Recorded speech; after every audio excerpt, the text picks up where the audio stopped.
Welcome to the Family Life Chat. This is a special 10-year anniversary edition by the Adeniyis, and we thought to share a bit of our lives and that of our friends in the area of marriage. We've had 10 amazing years of marriage. Am I right? Okay.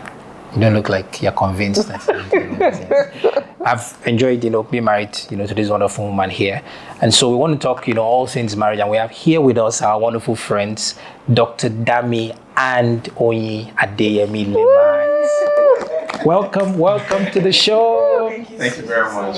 It's a privilege. Yeah. Thank you. We're delighted to have you. I must say, I admire you guys. There's something about the bond between husbands and wives. And so based on the background, the training that I have, when I see couples relate, within about 5 minutes, I can already tell, the way things are. It's just part of, the training and a bit of perception. And you guys share a strong bond. I know that you are in the professional counseling space, but I know that what you share, is not just because, you're professional counselors, it's because you understand and you're authentic about your marriage. So let's start this way. Can you tell us how you met and what your dating experience was like? Ladies first. Ladies first. Our version is the most valid one. It's different for you too. Kind of, yeah. So it's We're not valid. the only ones. We started dating at different times to each other. I was on my own for a while. I thought we were in a relationship. We're both in the relationship, but she now joined me afterwards. I can just imagine. Okay, so I actually heard about him first from a roommate. Okay. There was this Heart of Worship concert. Yeah. And then he was going to, and then my roommate we were 3 from the room going, and then she was like, after the service, she needs to wait and see Adeyemi-Levites. She'll see Adeyemi-Levites, like she has a huge crush on him, and that she's this. Amazing. And I'm like, who is this person? Me and my other roommates were like, what's wrong with her? So after the service, she said we should wait for her. Then she went to meet him, and I was just like, this busy wearing white chains, white trouser, white. Remember that year like, with white shoes? Yeah. How they play Well, white. And I was like, what is this girl? So we just looked and laughed, and then forgot about it. And then there was another time, my church, our home church, they were having a health, like an outreach, and then he was invited to speak, and then I heard him speak like the first time, and then we came back to Luz, and then I was going to chapel, and I saw him, my friends and then I said, oh, good afternoon, sir, thank you very much for blessing us today, and that was it. That was like how I met him. And then his own version is No, but actually, you have to talk about the timelines. Okay. Because this time you're talking about was almost 3 years before we started talking, or 2 years before we started talking.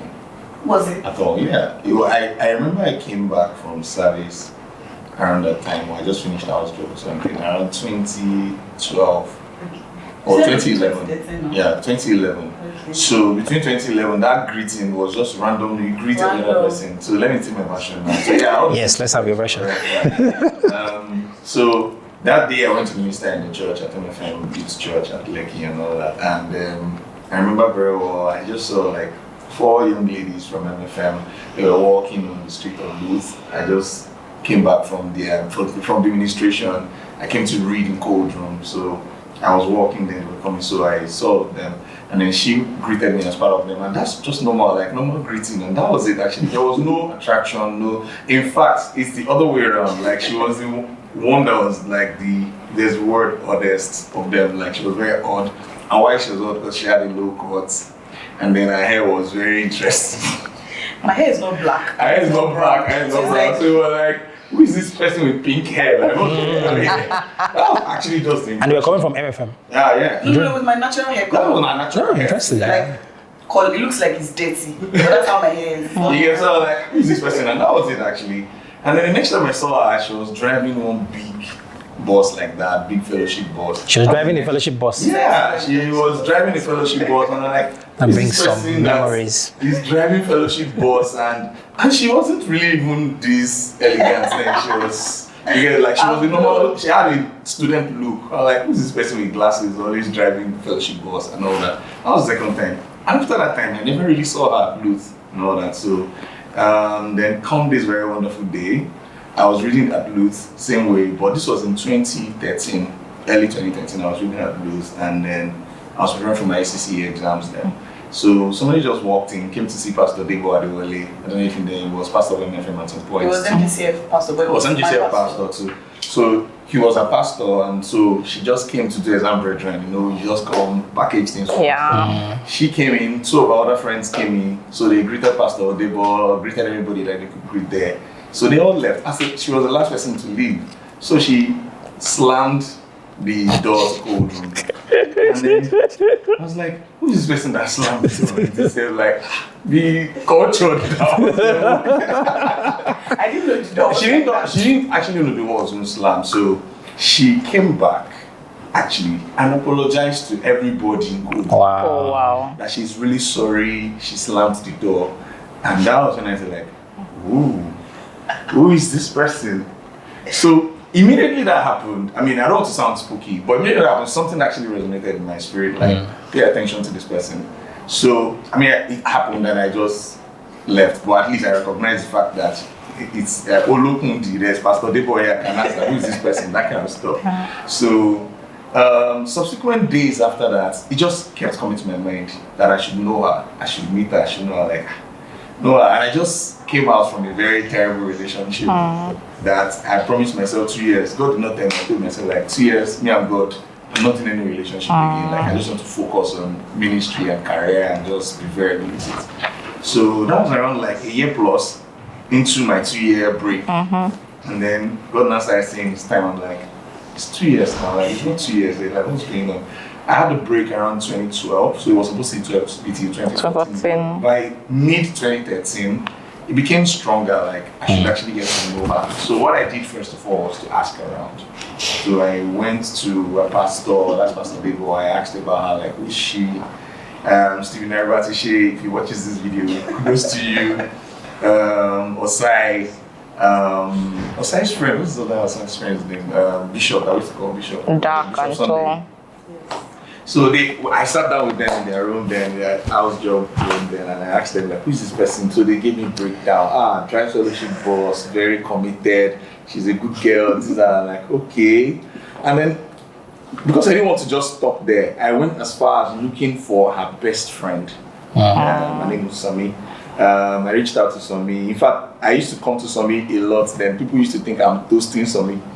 So. And then, I mean, Sami knew what I came for, so she was very clear. So she gave me a breakdown, lowdown of, owing that, she's a good girl, she's this, she's that. I'm like, see, I'm interested, I'm not here to play. I want to marry her. Like, now, so between that time when I first of all saw her and when I knew I was going to marry her, that jumped to that stage, is the time when I had to be convinced. Because number one, she was in 200 level, going to 300 level in physiotherapy, was like, the gap is very wide and all that. In fact, people that were in my church then, that my pastors were saying, talk to this girl, they were in final year, or they were already doing house job. And then somebody in 200 level, God is saying that's where it is. I'm like, no, God, it can't be, like, it's impossible. Like, you don't, this is like the second relationship in Medilag that I don't want it to go south, that I don't even want that kind of publicity anymore. It was a mess at least then. Mess in the sense that actually you know God told you. Why didn't it work? That kind of stuff. This God told you thing. Yeah, I think we'll get there. Yeah, we'll get there. But I just based on the things you've said so far, some things have jumped out to me. What jumped out to me? The first thing that jumped out to me is the fact that the first time you saw him, you were wondering, who is this guy wearing all white? And then the first time you saw her, it was like you were like, all put off and everything. And then what opened your heart was the incident at the cold room when she came and that character. And I think it's important to highlight that. And for those that are watching, whether it's a guy or a lady, what you should look out for, because we're going to get to that part. Actually, the next question is about the fact that, how do you really make, choices around married partners in a world where the frame of reference has changed? Everybody has access to social media, and then people have standards. We're just saying about, some lady that posted something about a guy that was toasting her and that cooked food for her, and then, he shamed him because he cooked food that, wasn't up to standard. And so what jumps out to me is the fact that, there are people that still look out for character. And that the thing that really attracted you, the first thing that attracted you was the attitude. The attitude to say, I'm really sorry, It was actually very down to that day. I was actually... He was moved. I was moved. like an average medical student won't be that humble to come back and say anything. He said that day people had slammed the door. People had slammed the door and left. So yeah, exactly. People had slammed and left and all that. Yeah. So let me just conclude that story. Yeah. So I had to make a decision that okay, yeah, if God is leading me here, I need to be sure. There were other shoulda woulda couldas. So there were like 1 or 2 shoulda woulda couldas. Then so I just shoulda woulda coulda means I should have married this person, I could have married this person, I would have married this person, but it didn't happen. Yeah. Because many other things actually you get. So they were like 2 in church then. So what I did was I just went to camp. And I locked myself up in the room there and I said, God, this is my life. Okay. There's something about marriage that must not go wrong. So really I spent 7 days in camp. No water, no food, nothing. Wow. Just me and God. Guess what? First day I got to camp and I said in Jesus' name, God said, I've told you your wife. No, as much as I don't like saying this, like I don't want to make it sound like, oh, it is God that told me it's my wife. We're still going to talk about that maybe in the course of choosing a life partner, where there's the God part and there is your part and there is to play. God can tell anybody to marry anybody, but character and strong wisdom and value systems is what's going to keep the relationship. So I got there that day. I prayed. It was very clear from day one, but I still stayed 7 days because I wanted to just be sure. After a while, God just changed it for me. Like, see, guy, I've told you exactly what it is. He started telling me things that are not even related to my marriage. Things very, very different. Like, I remember that night, that morning when I was leaving camp on Sunday morning, God told me, Shebi, you came here and you collected power, but you can't be collecting power for anyone. So he gave me some words specifically for ministry and all that. And even gave me something that was going to happen. Like a plane crash was going to happen that Sunday, and actually a plane crash actually happened. Wow. So I knew this is God talking, so it was very real. And how to now talk to her was another thing, because I mean, I had to just summon up courage and be able to talk to her, because I mean, the distance was kind of wide and it was very difficult. In fact, Pastor Femi Olaleye saw us one day and said, how did you two meet? Like, how did your paths cross? Like, it's very, very difficult for you to see somebody who has already finished med school now come and meet somebody who's in 200 level and say you want to marry the person. Like, something must be in it, and we found out what is in it right now. So thank God for that. So that's how we met actually. And then I went to meet her pastor. Before I talked to her at all, I met her pastors. I went to the youth church proper. I met all the pastors, told them my intent. So it was like the good boy kind of stuff that you have to do. So I made sure I did my assignment well, found out who she really was. She had a heart of service. She's very, very kind. Her mom actually also had that same attributes. I could hear everything that we did, so it was very easy. It was a small place. Yeah. So that's how we met her. So that was an amazing, version of the story. So I want to come to you, Onyi. And the question is still on the choice of, married partners. Now, one of the things that struck me about, Dr. Dami's approach or his version is the fact that he was interested in knowing what kind of lady, is this person. And he went to do Iwadi at different locations. Fact checking, investigation. Everybody knew before me. Oh, wow. And so I feel that, and that's, that also says something about your character, because you can't undo things you've done to people in the past. If you've done something terrible to someone, spoken something unkind, or swindled someone in the past, and then it will have come. So all those things add up, your character, attitude, and all of that. It has a way of adding up and ultimately leading to the reward of being the one or being chosen. But I want to, hear your perspective. For a lady that wants to choose, make a choice, now because of social media and, so many flashy things you see, back in the day, if you're from a humble background, you're not in the same space as, somebody that is well-to-do. But now you just go on social media and you can see, all of that. How do you make that choice? What is important really for a lady that is looking for a life partner? I think it's very good you asked that question, because I think he was from a very, even though he was a doctor, he was a humble background. Humble background. It was not from, I didn't grow up rich, but I grew up in it, and I mean, we were okay.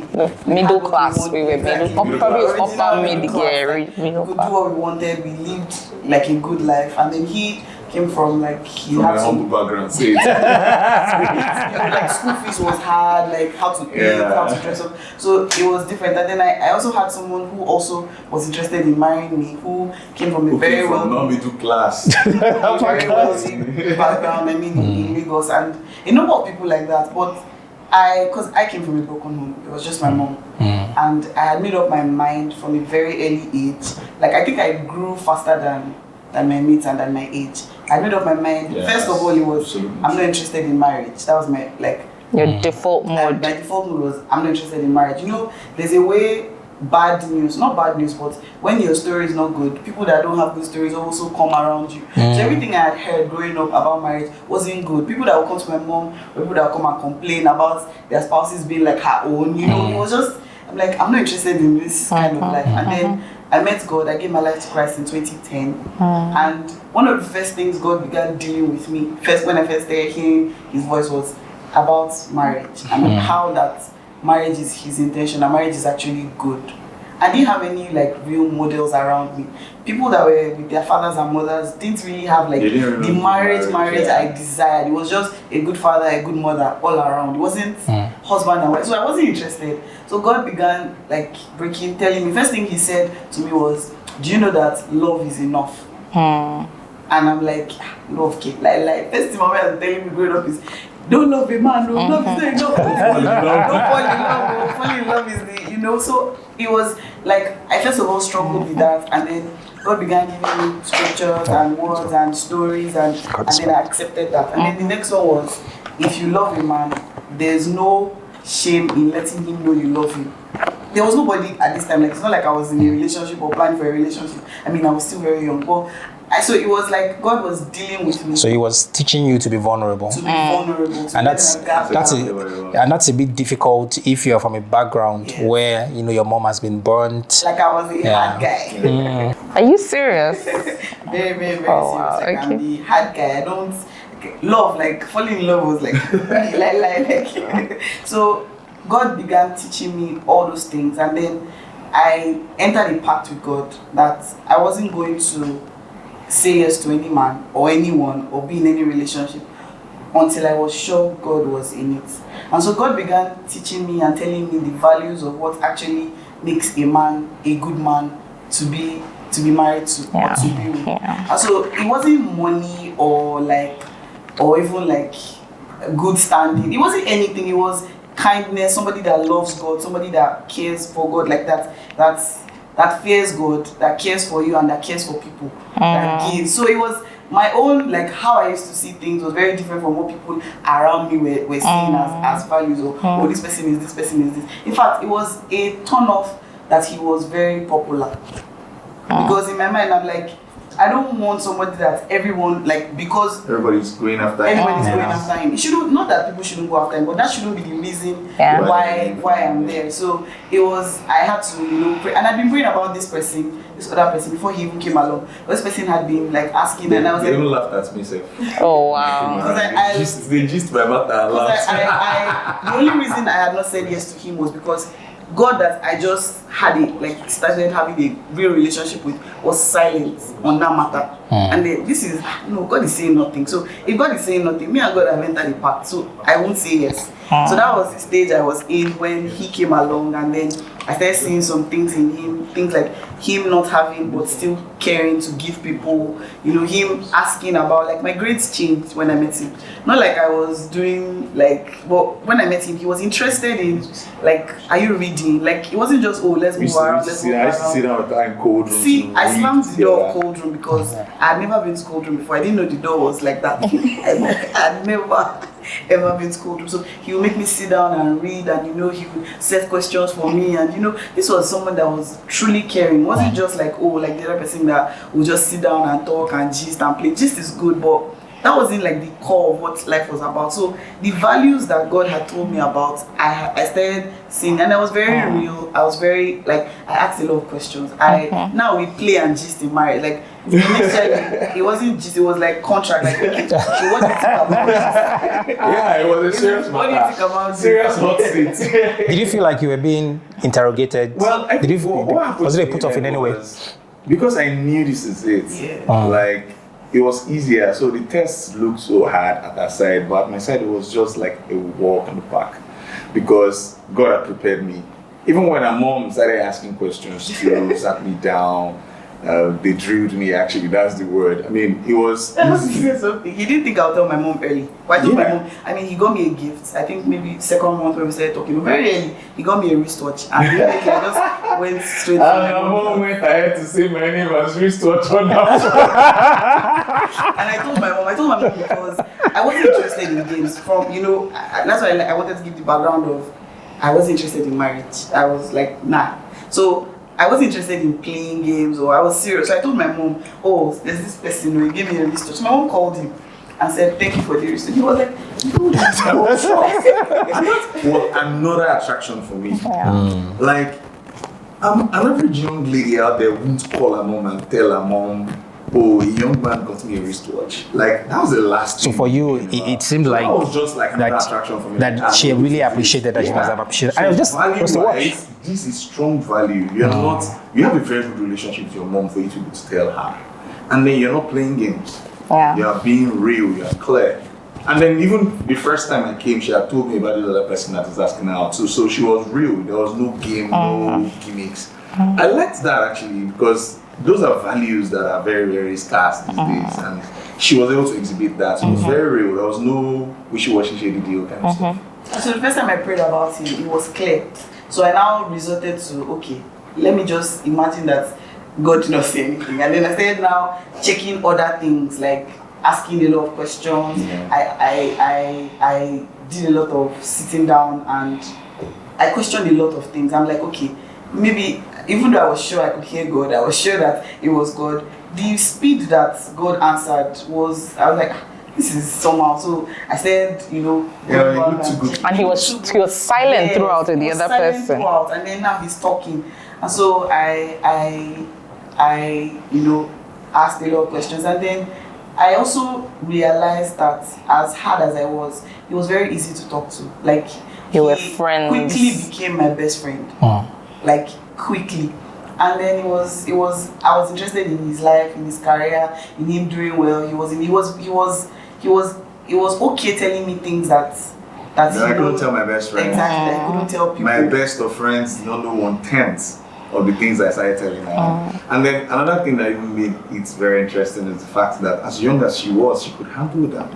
She was mature. That maturity was within choke. Okay. So there's something that she said that struck me, and it was the fact that even though she knew that in place of prayer, God said this was the guy, she pretended or behaved as though, okay, even if God didn't say, let me do my due diligence, and started asking questions. And I think that's something that is really important.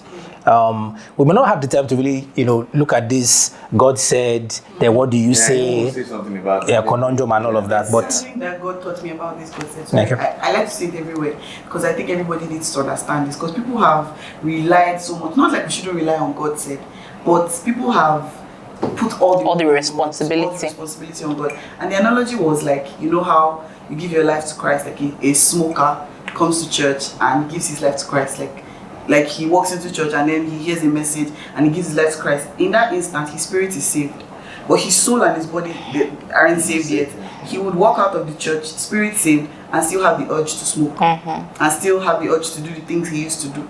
And that's why the pastor will say, okay, make sure you join a Bible-believing church, and then you hear the word of God, and then after some time of hearing the word of God, he would realize that, the urge is reducing, and then eventually the urge goes away, and he now has the urge to do things of God. And then God told me that is exactly how it is when his children have the upper knowledge or have the added advantage of God saying this person. So if God comes down and says, oh, that means your husband, that means is your wife, that's just your spirit being saved. There's still things that you have to do. There are things you have to level, you have to hear, you have to do to make your soul and your body safe. So when he explained that to me, I'm like, okay, God said, okay, let's imagine. So that's the analogy. I didn't even tell her God said. Yeah, he did I never mentioned it. We were already in a relationship before he started telling me all these things. If he had said that, maybe it's so I didn't say that, and that's part of what we're talking about, wisdom. So we've said a lot of spooky stuff here, like God led, God said. But we also teach something that it has even formed a very, very strong foundation for our marriage counseling these days, to say there are two sides to it. There's the God said part and there's the wisdom part, right? And the wisdom part is purpose test, and then the wisdom test itself, which is even if God had told you that this person is your spouse, wisdom test demands that you do due diligence. You mentioned, like ask questions. Be clear, as it is in heaven, so it is on earth. If it is in heaven and it's not so on earth, something is wrong somewhere. So you have to balance it. So if God had told you this is your wife, you have to do that due diligence. So God is telling me this person is my wife. I know the things God had told me about my wife in the past.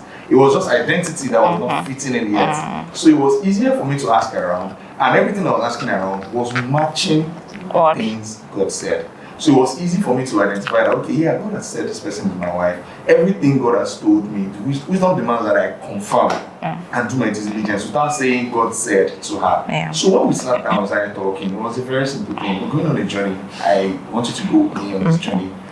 It's a purpose journey, and I told her everything God told me about my life and all that. In fact, as at the time I was hosting, I got to one day under a loot tree at staff school. It was too spooky that night because there were certain things that I was saying verbatim that God had told her. Amazing. About my life. Amazing. About her life, everything in details. In fact, there was one clear one. You know, like he was telling me about my life. He was telling me what God had told me about me about my life, about my wife, about who my wife is going to be and all that, and everything that God has been saying exactly. She had written it in the diary, I had written mine. So the next day, I brought my diary, she brought hers. And this is something that is dated, so it's not like you want to write it sharp. It wasn't a spooky stuff, it was clear cut. God has been speaking to this person. So it was like, she almost ran away that night. It was too spooky for her, like, she couldn't believe coming it. from my background. Yeah, she just said, maybe it says to be true, that kind of stuff. So we believe strongly that there's a good side of things and there's a wisdom side of things, purpose side of things. Like your spouse should complement you in purpose, complement you in every other aspect of your life, character-wise, wisdom-wise. So we had to do that test proper. So we sat down. In fact, there are some questions we give people who counsel today, and we actually sat down to look at those questions ourselves. Over 300 questions, actually. Yeah, we sat down different aspects of life. There is health, there is family, there's finance, there's relationship with friends, there is 300 questions. and we answered everything. In fact, our slogan then when we were cutting. Even though we are already married 10 years, but we can still ask those questions. Yeah, we like to share. Like, I mean, I can remember there was a time when our slogan was "Let's be strategic."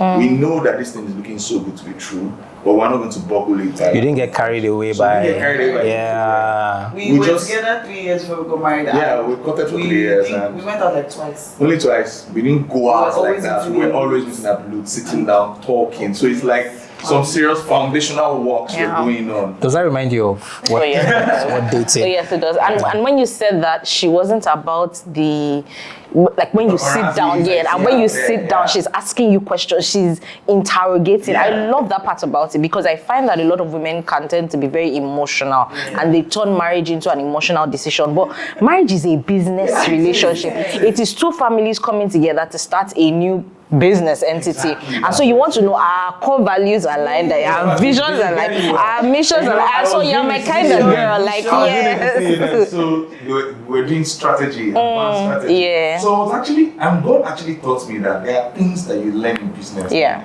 That apply to marriage. It is. It is. Can you say that again? Can you say that again? Please say that again. That's beautiful. There are things you learn in business that I've taught you in business that you have to bring to marriage. Because marriage is my business. Because marriage is my business.